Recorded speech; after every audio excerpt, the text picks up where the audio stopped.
우리는 귀신의 영들에 미혹되어 있다. 우리가 살면서 사람들을 영적인 존재라고 이야기합니다. 영적인 존재.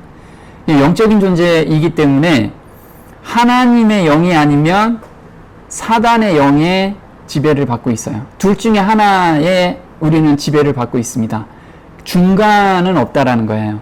그러면 내가 지금 하나님과 계속해서 소통하고 있고 하나님의 영의 지배를 받고 있다라고 생각한다면, 또는 내가 하나님하고 소통이 안 된다 하면은 100% 귀신의 영에 잡혀 있는 거예요. 내가 인지를 못할 뿐이라는 거죠. 그래서 오늘은 하나님의 영인지 귀신의 영의 지배를 받고 있는지 그걸 구분하는 방법을 저희가 아는 시간이 좀 됐으면 좋겠습니다. 자, 하나님을 모르는 사람들한테는 누구의 영이 지금 지배받고 있는 거죠? 네, 100% 귀신의 영에 잡혀 있는 거예요. 그럼 좀 뭔가 긴장되지 않습니까? 보면 이런 게 있습니다. 하나님의 영이 임하시면 깊은 회개로 들어가요. 그래서 내가 자꾸 마음이 하나님께 돌아가고 싶은데 잘 못 돌아가는 내 삶을 보면서 회개가 생겨요. 그게 하나님의 영의 작용이라는 거예요. 그런데 사단의 영이 들어가면 무엇이 생기냐면 기적과 이적이 생겨요. 이게 굉장히 놀라운 사실이죠. 왜 하나님은 기적과 이적을 안 하시고 사단은 기적과 이적을 할까요? 이게 하나님과 사단의 다른 점입니다. 오늘 그 부분을 한번 깊이 같이 연구해 보도록 할게요. 요한복음 16장 7절에 하나님의 영이 작용하는 능력입니다. 보면 내가 떠나가지 아니하면 보혜사가 너희에게로 오시지 아니할 것이요 가면 내가 그를 너희에게 보내리니, 그가 와서, 그는 누구냐면 하나님의 영이에요. 우리가 성령이라고 이야기하죠. 하나님의 영이 오면 너희가 죄에 대하여, 의에 대하여, 심판에 대하여 세상을 책망하리라. 죄에 대하여라 하면 저희가 나를 믿지 아니하며, 그러면 믿지 않는 행동들이 다 회개로 인도하게 되는 거예요. 회개로. 그래서 하나님의 영이 들어오면 첫 번째 하는 것이 내가 죄인이구나. 그리고 회개의 마음이 절로 생기는 것이 내가 지금 하나님과 소통하고 있구나. 그리고 의에 대하여라 하면 내가 아버지께로 가니 너희가 다시 나를 보지 못하며. 한번 교제했죠. 왜 아버지께로 올라가고 다시 보지 못하는 것이 의냐. 자, 예수님께서 십자가에 못 박히시고 부활하셔서 하나님 우편에 앉으셨어요. 우리한테는 보이지가 않죠. 근데 우리가 죄를 드리고 예수님의 마음을 간구하면 중보하고 계시는 예수님께서 죄를 도말하시고 예수님의 마음을 우리한테 주신다는 거예요. 그게 예수님의 마음, 그게 의라고 이야기합니다. 의를 받는 것을 의미하죠. 근데 사단의 영은 어떤 거냐면 계시록 16장 14절에 마지막 때 모든 사람을 사단이 끌고 가요. 영을 잡아서. 저희는 귀신의 영이라 이적을 행하여. 지금 보면 귀신의 영이 들어오면 회개의 영이 들어오는 게 아니고 기적과 이적을 바라고 누가 보이고 이런 것이 귀신의 영이라는 거예요. 온 천하 임금들에게 가서 하나님 곧 전능하신 이의 큰 날에 전쟁을 위하여 그들을 모으더라. 그래서 사단은 자기 편으로 끌어모으는 것이 바로 귀신의 이적을 통해서. 그래서 죽은 자가 살아나고 그리고 안진뱅이가 일어나고 이런 것들이 일어날 거예요. 그러면 우리가 마지막 때 늦은 빌 받으면 그럴 수 있잖아요. 그죠? 근데 그걸 기적과 이적을 보는 사람들은 다 회개로 들어갈 거예요. 회개로 들어가느냐 아니면 기적과 이적을 보고 거기에 감탄해서 쫓아갈 거냐, 이것이 우리한테 갈림이 정확하게 될 거예요. 똑같은 이적과 기적은 보이는데 회개로 들어가느냐 아니면 회개로 들어가지 않느냐, 여기에 달려 있다라는 거예요. 그럼 내가 지금 회개로 들어가느냐, 이걸 봐야 돼요. 우리는. 자, 보면 우리의 씨름은 혈과 육에 대한 것이 아니요 정사와 권세와 이 어둠의 세상 주관자들과 하늘에 있는 악의 영들에 대함이라. 에베소서 6장 12절에는 이 세상을 주관하는 모든 자는 누구의 지배를 받고 있어요? 악의 영이 지금 지배를 받고 있어요. 그래서 우리가 하나님을 따라가지 않으면 다 이 악의 영들의 지배를 받는다라고 분명히 이야기를 하고 있어요. 보면요, 사람들의 마음에 악령을 허락하고 있어요. 우리 많은 사람들, 대부분의 사람들은 사단의 영을 받을 마음으로 마음문을 활짝 열어놓고 있다는 거예요. 되게 무섭죠? 계시록 18장 2절엔 그런 사람들이 모여있는 곳이 바로 이 세상이라는 거예요. 교회 아니고 그 다음에 하나님을 믿지 않는 사람은 여기에 다 들어가 있다는 거예요. 자, 힘센 음성으로 외쳐가로되 무너졌도다 무너졌도다 큰 성 바벨론이요 귀신의 처소와 각종 더러운 영에 모이는 곳과, 여기서 보면요, 귀신의 처소로 돼 있고 더러운 영이 모여 있는 곳이래요. 어디가요? 교회가. 지금 교회를 얘기하고 있어요. 교회가. 그러면 바벨론에 있는 교회를, 하나님을 믿지 않는 사람은 당연히 귀신의 처소와 각종 더러운 영이 지배를 하고 교회도 이렇게 지배를 받고 있다는 거예요. 자, 각종 더럽고 가증한 새에 모이는 곳이 되었도다. 또 내가 들으니 하늘로서 다른 음성이 나서 가로되 내 백성아 거기서 나와 그의 죄에 참여하지 말고 그의 받을 재앙들을 받지 마라. 그래서 더러운 영에 지배받는 사람들은 다 재앙으로 들어간다는 거예요. 그래서 이 더러운 영에 빠져나와 본 사람들은 그 경험을 알죠. 그래서 사람들한테 그거 귀신의 영이야, 거기에 빠져들면 안 돼 라고 이야기해 줄 수가 있다라는 거예요. 자, 보면요, 데살로니가 후서 2장 4절에 그는 대적하는 자여 또 하나님이라 불리거나 혹은 경배받는 모든 것 위로 자기를 높이는 자로서 하나님처럼 하나님의 성전에 앉아 자기가 하나님인 것을 스스로 보이느니라. 자, 하나님의 성전에 자기가 하나님이래요. 이건 지금 사단이 대적하는 자는 적 그리스도라고 합니다. 적 그리스도. 그러면 사단이 누구에 앉았어요? 하나님의 성전에 앉았대요. 이 하나님의 성전을 우리가 누구라고 하죠? 우리 마음이라고 하죠. 우리 마음에 지금 사단이 딱 자리를 잡고 있어요. 그게 고린도전서 3장 16절에 너희가 하나님의 성전인 것과 하나님의 영께서 너희 안에 거하시는 것을 너희가 알지 못하느냐. 누구든지 하나님의 성전을 더럽히면 하나님께서 그를 멸하시리니 하나님의 성전은 거룩하며 너희가 곧 그 성전이니라. 우리 마음이 하나님의 성전인데 그 안에 누구의 영을 받고 있어요? 사단의 영을 받고 있다라는 거예요. 자, 하나님의 영을 받으면 무엇이 나온다고요? 회개. 내가 회개를 지금 기도하는데 회개하는 마음이 생기지 않는다면 다 사단의 영을 지금 영접하고 있다라는 거예요. 자, 회개는 그 죄에서 완전히 돌아서는 마음을 회개라고 해요. 그냥 저 잘못했어요, 요 정도 수준이 아니라는 거예요. 자, 철학적 우상을 마음 성전에 앉혀놓고 있어요.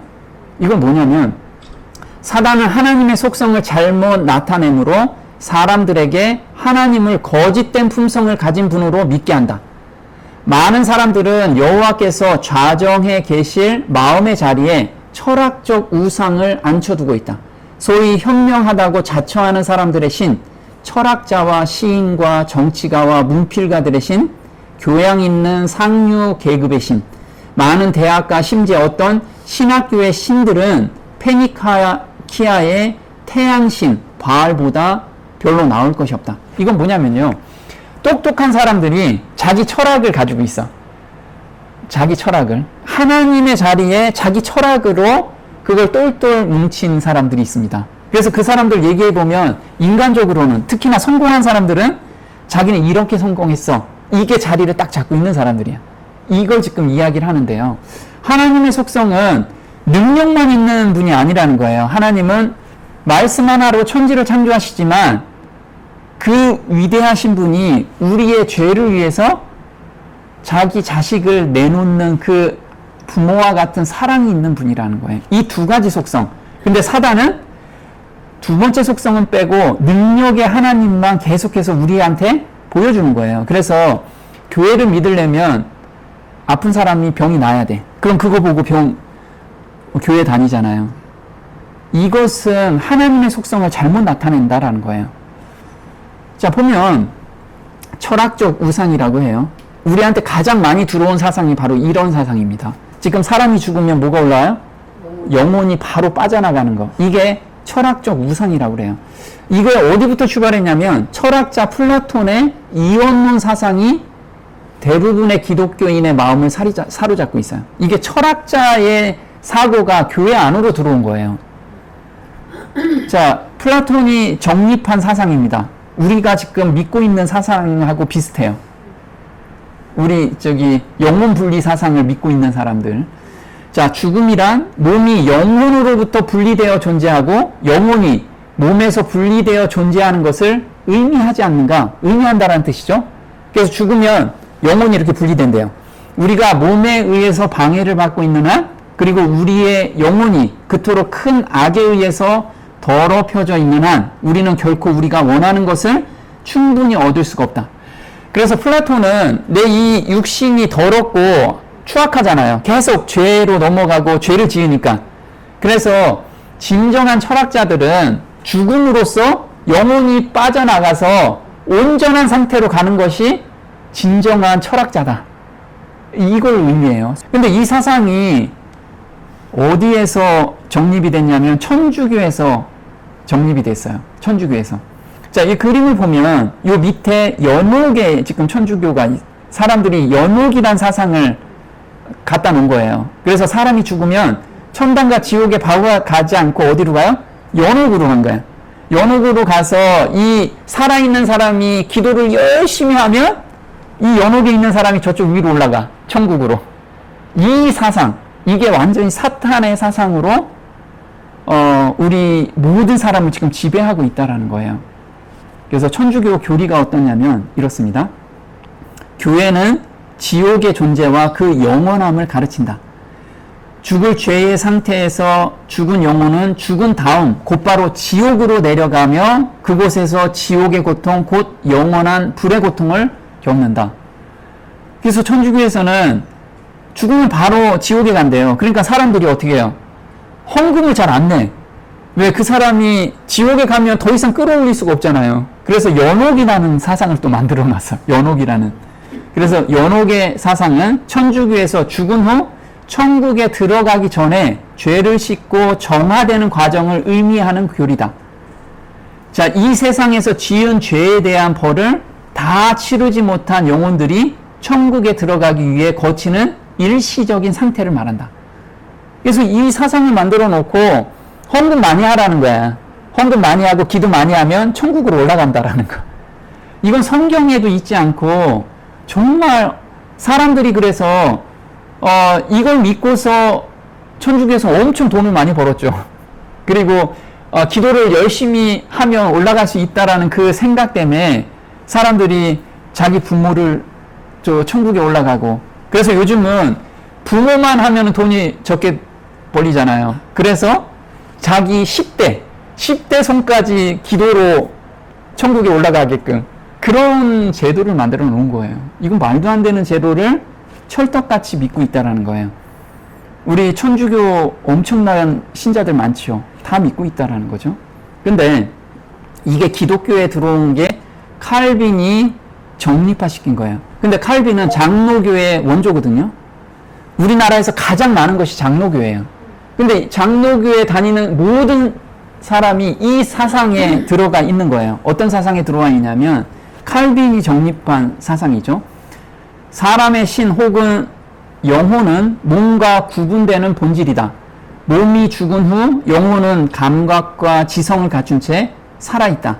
여기에서 나는 영혼 불멸 이외의 어떤 다른 사상은 있을 수 없다는 사실을 단언하는 바이다. 기독교 대백과사전에 영혼은 불멸한다라고 이야기를 해요. 그래서 다들 이걸 믿고 있죠. 자, 장로교 교리문집에는 이렇게 나옵니다. 사악한 자들의 영혼은 지옥에 던져진다. 거기서 그들은 고통과 어두운 가운데서 대심판의 날을 기다리고 있다. 그래서 지옥에 들어가서 지글지글 타고 있는 거야. 그리고 예수님이 심판 때 그 지옥불에서 끌어내서 거기서 판결을 받고 다시 영원한 지옥으로 들어가는 이 사상이 바로 장로고 사상. 근데 이게 모든 기독교인들을 지배하고 있다라는 거예요. 그럼 성경은 어떻게 써여 있는지 우리가 성경으로 이거 증명해야 되죠. 나의 생각이 아니고 성경이 어떻게 써 있는지 한번 보도록 할게요. 성경은 이렇게 이야기합니다. 실체, 몸이 없이 영만 살아서 영원히 있다는 사상은 이원론 사상을 바탕에 두고 있다. 우리 창세기 2장 17절엔 이렇게 하나님께서 말씀하고 계세요. 선악을 알게 하는 나무의 실과는 먹지 말라. 내가 먹는 날에는 정령 죽으리라. 자, 정령 죽으리라 라고 말씀하신 거는 몸만 죽는 게 아니고 영혼육이 다 죽는 것을 의미해요. 그래서 여기서 영혼육이 반드시 죽는다는 하나님의 말씀과 이제 사단이 뭐라고 이야기하냐면 창세기 3장 4절에 너희가 결코 죽지 아니하리라. 그래서 우리가 죄를 지어도 너희도 죽지 않아. 영혼은 살아서 계속해서 존재해. 이게 사단의 말인데 그걸 믿고 있다라는 거예요.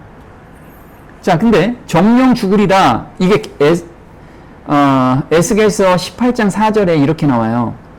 모든 영혼이 다 내게 속한지라. 모든 영혼은 하나님께 속했는데 아비의 영혼이 내게 속함 같이 아들의 영혼도 내게 속하였나니 범죄하는 그 영혼이 죽으리라. 자, 여기서 보면 영혼이 산다라고 이야기하지 않고 죄인의 영혼은 죽는다라고 이야기해요. 죽는다. 자, 근데 요걸 한번 원어로 보자고요. 영혼이라는 말이 무엇인지. 자, 이게 지금 히브리어입니다. 히브리어는 오른쪽부터 읽는다라고 이야기했죠. 자, 이걸 어떻게 읽냐면 네페시라고 합니다. 네페시. 자, 네페시는 히브리어는 그 이미지를 보고서 글자를 만든 거라고 말씀을 드렸어요. 자, 이 네페시가 첫 번째 단어가 눈이라고 읽는데 이것은 새싹을 보고서 그린 거예요. 새싹. 그래서 생명이라고 하죠. 자, 이것을 페라고 하는데 입 모양이에요. 이 목청정 보고서 입 모양을 한 거예요. 말이라고 하고 입이라고도 하죠. 자, 저거는 불 모양이잖아요. 불을 내릴 수 있는 분은 하나님이세요. 그래서 전능자, 또 부수다라는 뜻이에요. 이런 뜻이죠. 그래서 뭐냐면 네페시라는 것은 전능자의 입김이 들어가면 생명이 싹이 튼다라는 거예요. 전능자의 입김이 들어가면. 그래서 이걸 창세기 2장 7절에 이렇게 썼죠. 여호와 하나님이 흙으로 사람을 지으시고 생기를 그 코에 불어넣으시니 사람이 생명이 된지라. 이게 네페시라고 합니다. 생명. 하나님의 생명이, 하나님의 호흡이 들어가면 거기에서 생명이 싹 튼다라는 뜻이. 이걸 이야기하죠. 자, 여기서 보면요. 이런 그림을 봅니다. 지금 여기 보면 아담을 흙으로 만드셨어요. 예수님께서 흙으로 만드셨는데 이 흙 안에는 무엇이 들어가 있을까요? 흙 안에는 우리가 여기 컴퓨터가 있습니다. 컴퓨터가 있는데 컴퓨터 안에는 기계장치가 다 들어가 있죠. 근데 여기 전기를 꽂기 전에는 이게 작동이 안 돼요. 전기를 꽂으면 그때부터 작동이 되죠. 마찬가지로 사람 안에는, 육신 안에는 뭐가 들어가 있냐면 영혼육이 다 들어가 있어요. 이렇게 다 만들어 놓으신 거예요. 그리고 전기를 꽂을 때 살아나는 거예요. 컴퓨터가 작동하듯이. 그래서 하나님께서 이렇게 이야기하시죠. 욥기 32장 8절에 사람의 속에는 뭐가 있어요? 심령이 있대요. 그리고 전능자의 기운이 사람에게 총명을 주시는데요. 그래서 보면 사람의 속에는 영혼육이 다 들어가 있었고요. 그 다음에 전능자의 기운, 생기를 집어넣으니까 이게 작동하기 시작한 거예요. 작동하기 시작한 거. 그래서 우리가 하나님께서 생기를 불어넣을 때 영이 들어온 게 아니에요. 창조할 때 영혼육을 다 창조하셨다라는 거예요. 자, 그래서 신령이라는 뜻을 르아흐라고 하는데 전인격을 의미해요. 전인격. 영혼육을 의미한다는 영혼육. 그래서 보면 그 기운이라는 뜻이 생기하고 똑같은 단어예요. 기운. 자, 이거 다시 한번 볼게요. 이걸 뭐라고 읽냐면 네샤마라고 읽어요. 네샤마. 아까랑 비슷한 단어들 많죠? 자, 첫 번째 볼게요. 이게 눈이라고 그래서 아까 생명이라고 그랬고, 이건 쉰, 전능자라고 합니다. 이거는 물결도 되고 피도 돼요. 그래서 흐름이라고 합니다. 피의 흐름.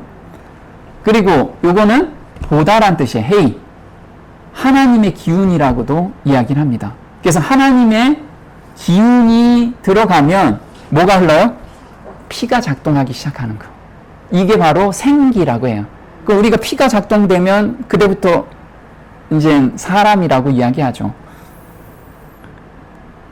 그래서 생기를 뭐라고 하냐면 이렇게 하죠. 욥기 27장 3절에 나의 생명이 아직 내 속에 완전히 있고 하나님의 기운을 집어넣었을 때가 코드를 꽂았을 때 전기를 꽂는다라는 의미하고 똑같아요. 여기 기계장치는 이미 다 되어 있는 상태. 자, 그래서 이렇게 욥기 33장 4절에 하나님의 신이 나를 지으셨고 전능자의 기운이 나를 살리시느니라. 자, 여기 보면 두 개가 분리되어 있어요. 하나님의 신이 나를 지었대. 그래서 여기 보면 흙으로 나를 지었대요. 그리고 기운이 들어오면 작동한다 라는 뜻. 그래서 이렇게 기운이 들어간다는 뜻이죠. 자, 그러면 이렇게 이제 생기가 이렇게 죽어있던 것이 생기가 올라오는 거예요. 생기라. 근데 이걸 비유로 한번 볼게요. 이렇게 컴퓨터가 있는데 전기를 꽂는과 동시에 여기 있는 저기 하드웨어나 CPU가 날라와서 여기가 작동되는 게 아니고 이미 완성돼 있는 상태에서 작동된다라는 걸 기억해야 돼요. 우리는 흔히들 생기를 집어넣었을 때 위에서 혼이 들어온다고 생각을 해요. 절대 그런 거 아니라는 거예요.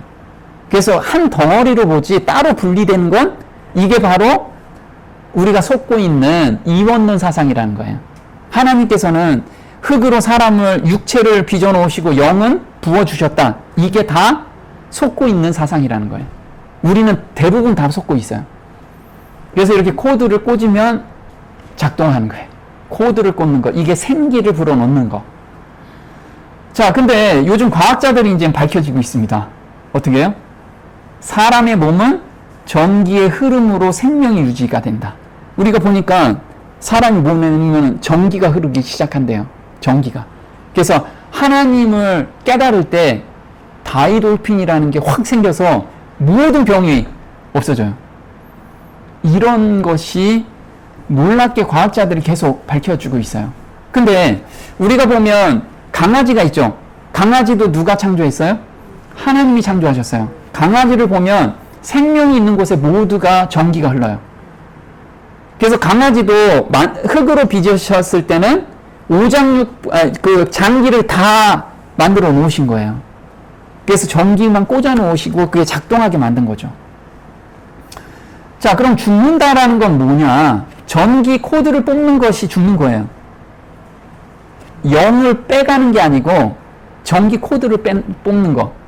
그래서 하나님의 기운을 걷어가시는 것이 죽는 거라는 거죠. 그러면 원래 상태, 영혼육이 그대로 있는 상태죠. 이건 땅에 묻힌다라는 거예요. 잠잔다라고 이야기를 하죠. 그래서 이렇게 나와요. 죽는다라는 의미가 이런 거죠. 욥기 14장 10절에 사람은 죽으면 소멸되나니 그 기운이 끊어진 즉 그가 어디 있느냐. 기운을 빼가는 거예요. 영혼을 빼가는 게 아니에요. 영혼을. 사람이 누우면 다시 일어나지 못하고 하늘이 없어지기 전까지 눈을 뜨지 못하며 잠을 깨지 못하느니라. 자, 그래서 하늘이 없어질 때가 언제냐면 예수님이 재림할 때 하늘이 없어져요. 그때까지는 계속 잠자고 있을 거라는 거죠. 근데 우리가 잠을 자면 잠깐 사이에 깨잖아요. 내가 잠을 잤어요. 근데 3일이고 4일이고 자도 깨면 잠시 잠자는 느낌이잖아요. 마찬가지로 아담이 죽은 지가 지금 5,000년이 됐습니다. 근데 아담은 잠시 자고 일어난 것처럼 보이게 될 거예요. 그래서 우리가 지금 잠을 자고 있죠. 죽은 사람은 잠잔다라고 이야기해요. 그때 이제 깰 때는 어떻게 해요? 다시 전기 코드를 꽂듯이 하나님의 기운을 불어넣어 주시면 모든 잠자는 사람들이 깨어나게 될 거예요. 자, 전도서 3장 16절, 이것을 원어를 잘못 번역을 해서 사람들이 다 오해를 하고 있는 거예요. 한번 볼게요. 인생에게 임하는 일이 일반이라. 다 동일한 호흡이, 자, 르하흐가 호흡이야, 호흡. 호흡이 있어서 이에 죽음같이 저도 죽으니 사람이 짐승보다 뛰어남이 없음은 모든 것이 헛됨이로다. 그래서 개가 죽는 거나 사람이 죽는 거나 똑같다 이거예요. 호흡만 하나님께서 걷어가시면 개가 죽는 거나 사람이 죽는 게 똑같고 흙으로 돌아가는 거 다 똑같다. 지금 그 이야기를 하죠. 20절에 다 흙으로 말미암았은즉 다 흙으로 돌아가나니 다 한 곳으로 돌아가거니와. 21절에 잘못 해석을 하는 거예요. 인생의 혼은 사람의 혼은 위로 올라가고 짐승의 혼은 아래로 곧 땅으로 내려가는 줄을 누가 알냐 이렇게 나왔어요. 그죠? 근데 여기 똑같은 단어, 저 위에는 르하우를 호흡으로 얘기했는데 여기는 혼으로 이야기하는 거예요. 그럼 우리가 어떻게 번역하면 돼요? 인생의 호흡은 위로 올라가고 짐승의 호흡은 아래 곧 땅으로 내려간다. 왜 인간은 호흡이 하늘로 올라갈까요? 하나님의 형상대로 사람을 창조하셨기 때문에 하나님께서는 호흡을 하나님께로 가져간 거예요. 짐승을 하나님의 형상대로 한 게 아니기 때문에 짐승들은 다 땅으로 보내게 된 거예요. 그래서 이게 호흡으로 우리가 번역을, 저기에서는 호흡으로 해놨고 여기는 혼으로 해놓은 거예요. 그래서 사람들이 다 여기서 오해를 하고 있는 거예요. 그럼 인생의 혼은 호흡은 위로 올라간다라고 했는데 전도서 12장 7절에 이렇게 나와요. 흙은, 육신은 여전히 땅으로 돌아가고 신은, 여기 르하흐인데 또 신이라고 이야기해놨어. 뭐라고 해야 돼요? 호흡은, 이렇게 해줘. 땅으로 돌아가고 호흡은 그 주신 하나님께로 돌아가기 전에 기억하라. 그래서 이 성경을 번역한 사람들은 영혼 분리 사상으로 성경을 해석을 한 거예요. 그래서 다 이거를 저 위에는 일괄성 있게 번역을 해야 되는데 자기 사상을 집어넣은 거예요. 성경을. 그래서 성경은 헬라어로 번역이 됐거든요. 헬라 철학은 영혼 분리 사상이 바탕이 된 곳이에요. 왜냐하면 아까 얘기한 그 철학자들은 다 헬라 출신이거든. 그 사상을 가지고 성경을 해석을 했어요. 근데 이걸 철떡같이 믿는다라는 거죠. 그래서 성경에는 다윗도 아직 하늘에 올라가지 못했다라고 이야기를 해요. 다윗이 죽었는데. 자, 형제들아, 내가 조상 다윗에 대하여 담대히 말할 수 있노니 다윗이 죽어 장사되었는데 그 묘가 오늘까지 우리 중에 있도다. 사도행전 2장 29절. 만약에 다윗이 죽어서 영혼이 빠져나가서 하늘에 갔다라고 하면 다윗은 되게 유명한 사람이죠. 그럼 그게 성경에 기록되어 있어야 되는데 다윗이 장사되어서 지금까지 우리한테 있다라고 이야기를 하고 있어요. 자, 하나님의 아들이 예수님이십니다. 예수님께서는 죽자마자 바로 영혼이 빠져나와서 하나님께 올라가지 않았어요.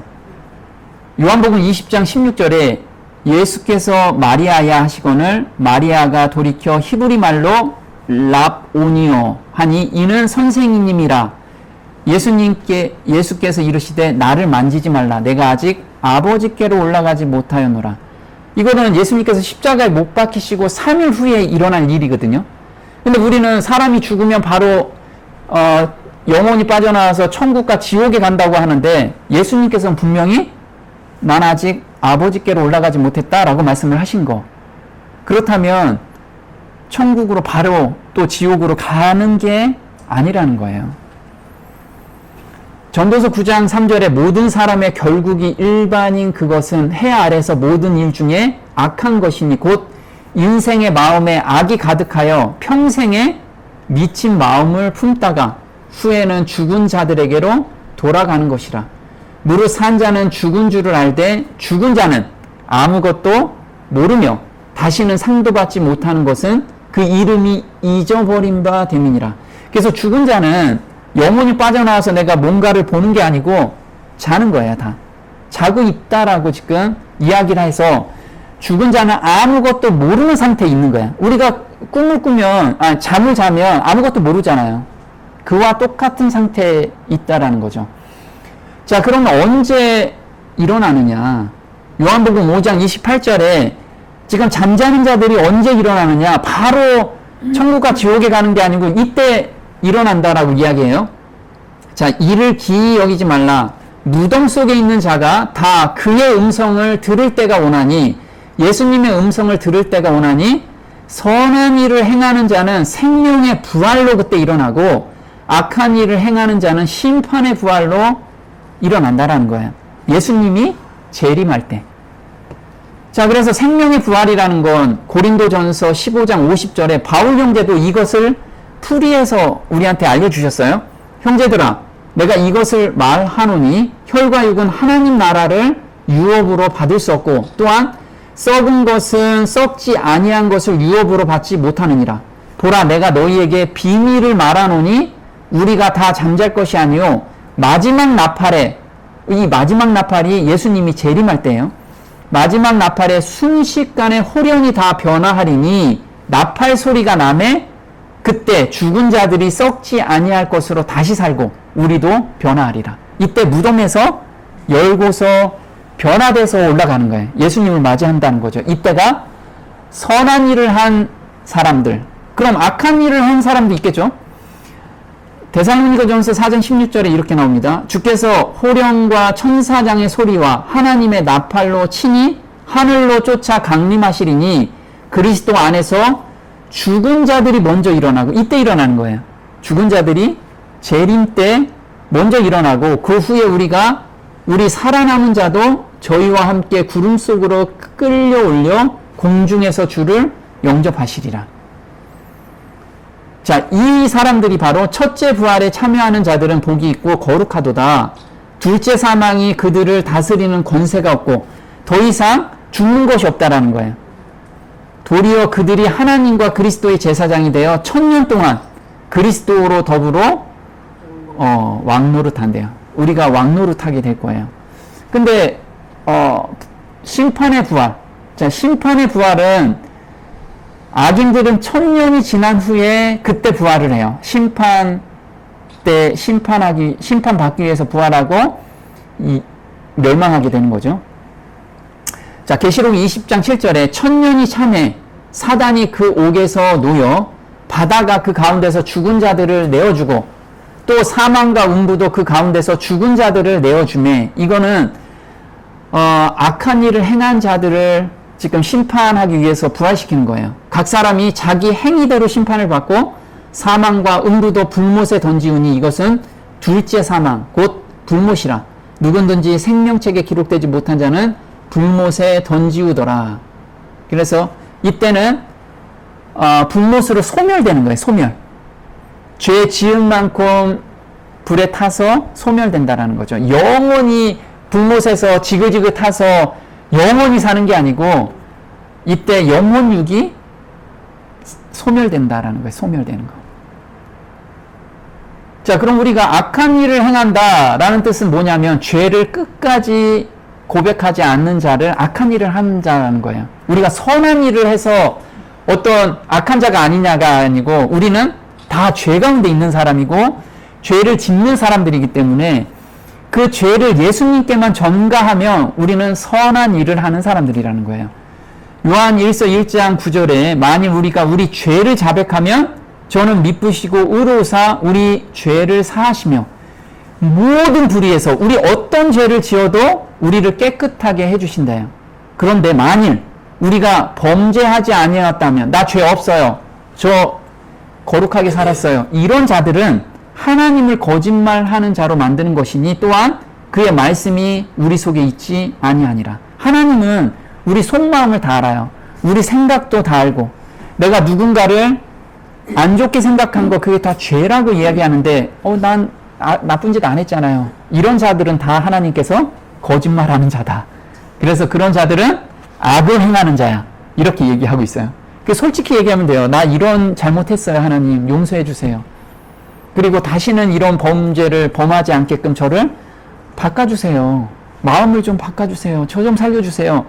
이렇게 하는 자들은 다 생명의 부활에 들어갈 자들이라는 거죠. 그래서 바울 형제는 이걸 로마서 3장 25절에 이렇게 쓰죠. 이 예수를 하나님의 그의 피로 인하여 믿음으로 말미암는 화목제물로 세우셨으니 이는 하나님께서 길이 참으시는 중에 우리가 전에 지은 죄를 간과한다. 넘어간다는 거예요. 다 덮어주신대요. 어떤 자들이? 예수님의 피에 십자가에 매달리고 있는 사람들은. 그래서 이것이 자기의 의로우심을 나타내려 하심이라. 그런즉 우리가 믿음으로 말미암아 율법을 폐하느뇨 그럴 수 없느니라. 도리어 율법을 굳게 세운대요. 율법을 완성시키는 자들이라는 거죠. 그래서 그의 피가 십자가고 화목제물이라는 뜻이 힐라스테리온, 속죄소, 쉬운 자라고 하죠. 그래서 완전히 그 죄에서 돌아서는 데까지 우리를 인도하시는 분이 하나님이시라는 것을 믿고 매달리고 있는 사람들은 다 율법을 온전히 이룬 자로 보는 거예요. 내가 착한 일을 해서 율법을 온전히 이룬 자가 아니고 나 죄인이에요. 이걸 벗어나게 해주세요라고 간절히 매달리는 자. 근데 우리 유튜브나 TV에 보면 이런 거 많죠? 돌아가신 부모님을 보거나 귀신을 본 사람들이 너무 많아. 그쵸? 이건 뭐냐? 그래서 이런 거죠. 이 사람 지금 무당이에요, 무당. 무당이 돌아가신 부모님이 꿈에 나온다면 꿈 해몽을 해줘요. 조상님이 나를 돕고 있는 징조다. 또 죽은 사람이 꿈에 나타나면 넘기면 후회하는 꿈의 징조, 중요성이라고 이야기를 해요. 또 불교에서도 또 이렇게 얘기해요. 다 공통점이 불교, 그 다음에 신을 믿는 사람들이라고 이야기를 해요. 하나님께서는 이런 사람들을 뭐라고 했냐면 돌로 치라고 이야기를 해요. 왜냐하면 하나님을 못 믿게 하는 장본인들이기 때문에 그렇죠. 자, 구약에선 예를 들었습니다. 죽은 자의 영혼이 구천을 떠들고 과거를 맞추고 미래를 믿게 하는 거냐. 자, 사무엘상 28장 7절에 사울은 하나님의 택하신 자였어요. 그런데 나중엔 하나님과 완전히 멀어지면서 하나님께서 미래를 보여주지 않으니까 신접한 여인한테 가가지고 사무엘을 불러 올리라고 이야기를 합니다. 볼게요. 사울이 그 신하들에게 이르되 나를 위하여 신접한 여인을 찾으라. 하나님을 찾지 않고 누구를 찾아요? 예, 무당을 찾고 신접한 자를 찾는 거예요. 그래서 우리가 불교에 가서 유명한 스님한테 가서 저 미래 좀 맞춰주세요 얘기하잖아요. 이게 신접한 자를 찾는 거예요. 하나님을 모르는 자는 당연히 찾을 수밖에 없어요. 왜? 미래가 불안하니까. 자, 내가 그리로 가서 그에게 물으리라. 그 신하들이 그에게 이르되 보소서 엔돌에 신접한 여인이 있나이다. 엔돌에 정말 신접했는데 너무 유능한 거야. 다 맞춰. 그런 자. 사울이 가로되 청하노니 나를 위하여 신접한 술법으로 내가 내게 말하는 사람을 불러 올리라. 여인이 사울에게 이르되 내가 신이 땅에서 올라오는 것을 보았나이다. 자, 지금 사울은 그동안에 하나님만 믿다가 미래가 안 보이니까 신접한 여인한테 제발 저기 사무엘 좀 사무엘 좀 불러 올려주세요. 그러니까 실제로 올려줬나요? 사단이 실제로 올려줬어요. 이거 믿는 자들은 실제로 사단이 올려 보내줘요. 그래서 내가 누구를 믿고 있느냐, 무엇을 믿고 있느냐, 사단은 그대로 보여줘요. 왜? 믿게 하기 위해서. 그리고 사단은 하나님을 못 믿게 하면 다 멸망으로 가잖아요. 멸망으로 가게 하기 위해서 수단과 방법을 가리지 않는 게 사단이라는 거예요. 14절에 사울이 그에게 이르되 그 모양이 어떠하냐? 그가 가로되 한 노인이 올라오는데 그가 겉옷을 입었나이다. 사울이 그가 사무엘인 줄 알고 그 얼굴을 땅에 대고 절하니라. 그래서 우리 조상신 모셔놓고 다 절하잖아요. 누구한테 절하는 거예요? 다 사단의 영한테 절을 하고 있는 거예요. 사무엘이 사울에게 이르되 내가 어찌하여 나를 불러 올려서 나로 분욕해 하느냐? 사울이 대답하되 보면요. 지금 사무엘이 올라와서 사울한테 이야기하고 있잖아. 이게 기적과 이적이 지금 나타나고 있어요. 이런 사람들 되게 많죠. 들렸다. 어떤 사람, 내가 누구를 봤다. 이런 것들이 다 사단의 장난이에요, 장난. 자, 보면요. 블레셋 사람은 나를 향하여 군대를 일으켰고, 지금 사울이 블레셋 군대가 엄청나게 쳐들어와서 우리가 이길 수 있느냐, 이걸 물어보기 위해서, 미래를 점치기 위해서 사무엘을 불러 올린 거예요. 하나님은 나를 떠나서 다시는 선지자로도 꿈으로도 내게 대답지 아니하시기로 나의 행할 일을 배우려고 당신을 불러 올렸나이다. 그래서 우리가 정말 간절히 귀신의 영을 부르면 나타나요. 꿈에도 나타나고, 여기 보면 꿈에도 나타나. 그래서 로또 몇 번 저기 해라. 우리 조상이 그걸 해줬어요. 그래서 그거 찍는 사람들 있잖아. 이건 다 사단이 하는 역할이라는 거예요. 그래서 보면요. 죽은 사무엘이 올라오는 것인가, 아니면 사단의 영들이 장난을 치고 있는 것인가. 계시록 12장 7절에는 이 세상을 지배하는 세력이 있다라고 이야기를 해요. 하늘에 전쟁이 있으니 미가엘과 그의 사자들이 용으로 더불어 싸울세. 용이 사단이에요.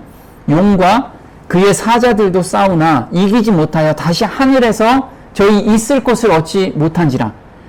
하나님이 계신 그 하늘나라에서는 더 이상 있을 곳이 없어서 쫓겨나요. 근데 어디로 쫓겨났냐면 9절에 큰 용이 내어 쫓기니 예뱀, 곧 마귀라고도 하고 사단이라고도 하는 온 천하를 꿰는 자래요. 그게 어디로 쫓겨나냐면 땅으로 내어 쫓겼어요. 근데 사단만 쫓긴 게 아니고 그의 사자들도 저와 함께 내어 쫓기니라.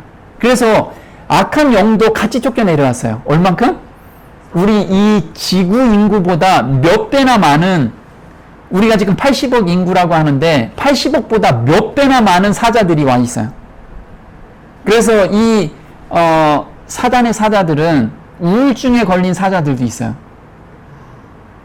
이 천사들이, 악한 천사들은 괴팍한 천사들도 있고요. 우울증에 걸린 천사들도 있어. 그래서 그 천사들이 어떤 사람한테 들어가면 우울증에 걸릴 수 있어. 이런 것들. 이게 다 사단의 사자들의 작용이라는 거예요.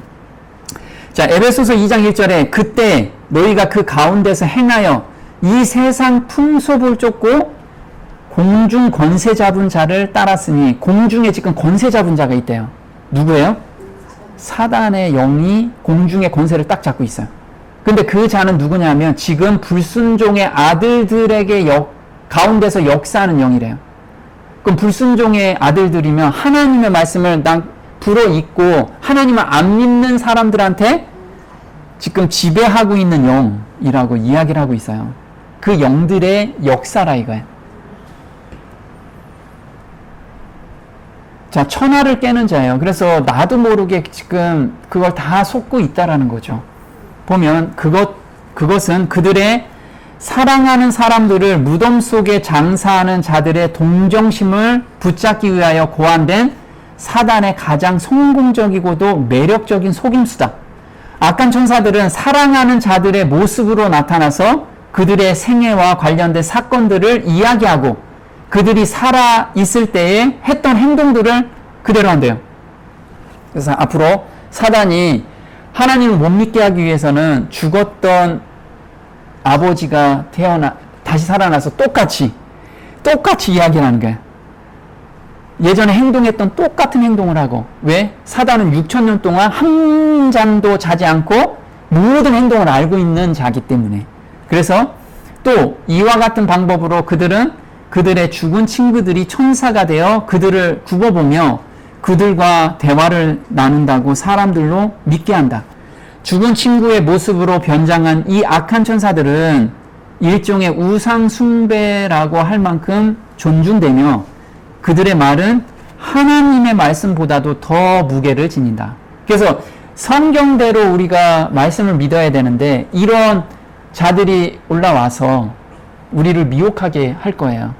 그래서 다 멸망으로 끌고 가는 것이 사단의 목적이기 때문에. 그래서 우리는 정말 내가 지금 어느 영의 지배를 받고 있는지, 내가 지금 기적과 이적을 바라면서 하나님께 계속 기도하고 있는지, 그럼 다 악의 영이 들어올 거예요. 그 능력만 바라고 계속 저 이거 좀 해주세요 하나님, 저 이거 좀 해결해 주세요. 물론 하나님께서 들어주시겠죠. 그런데 중요한 건 악의 영이 들어올 수 있다는 거예요. 우리는 정말 성경을 통해서 분별하는 영을 가진 저와 여러분이 됐으면 좋겠습니다. 오늘 여기까지 하겠습니다.